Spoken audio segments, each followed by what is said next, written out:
Breast implant surgery करण्याच्या आधी patient नेहमीच मला 2 प्रश्न विचारतात, की कट कुठे घेणार? किती टाके पडणार? आणि तो व्रण दिसणार आहे का नाहीये? या प्रश्नाचं उत्तर आपण पाहूया. मी doctor Krishna Chaudhari, cosmetic surgeon, cosmetic laser surgery centre, Swatantrya Chowk, Karve road, Pune 4 येथे प्रॅक्टिस करतो. फोन नंबर आहे 9822058916. स्तन प्रत्यारोपण म्हणजे स्तनाचा आकार किंवा आकारमान सुधारण्याकरता केली गेलेली कॉस्मेटिक सर्जरी. या शस्त्रक्रियेत सिलिकॉन किंवा सलाईनने भरलेले इम्प्लांट स्तनाच्या आत ठेवले जातात. त्यामुळे स्तनांचा आकार वाढवणे किंवा समतोल करणे हे शक्य होते. ही शस्त्रक्रिया सौंदर्यात्मक किंवा वैद्यकीय कारणासाठी केली जाऊ शकते.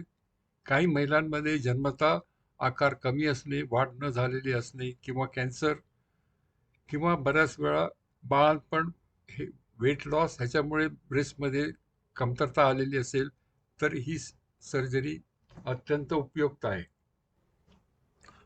सर्जन शक्यतो कट किंवा इन्सिजन लपलेल्या जागेत घेतो, उदाहरणार्थ बगलेमध्ये किंवा ब्रेस्ट फोल्डमध्ये किंवा एरुला आणि स्किनच्या जंक्शनच्या मध्ये. तर हे सर्वसाधारणपणे कालांतराने दिसत नाहीत, फार पुसटसे राहतात. त्याला स्पेशल कुठली काळजी घेण्याची गरज नसते. योग्य इम्प्लांटची साईज, ज्याच्यानी स्किनवर टेन्शन येणार नाही, योग्य शस्त्रक्रिया, प्रचलित सूक्ष्म टाके व सर्जरी नंतर घेण्यात यावयाची काळजी, ह्या सर्व गोष्टींचं पालन केले तर व्रण जवळजवळ दिसेनासा होतो.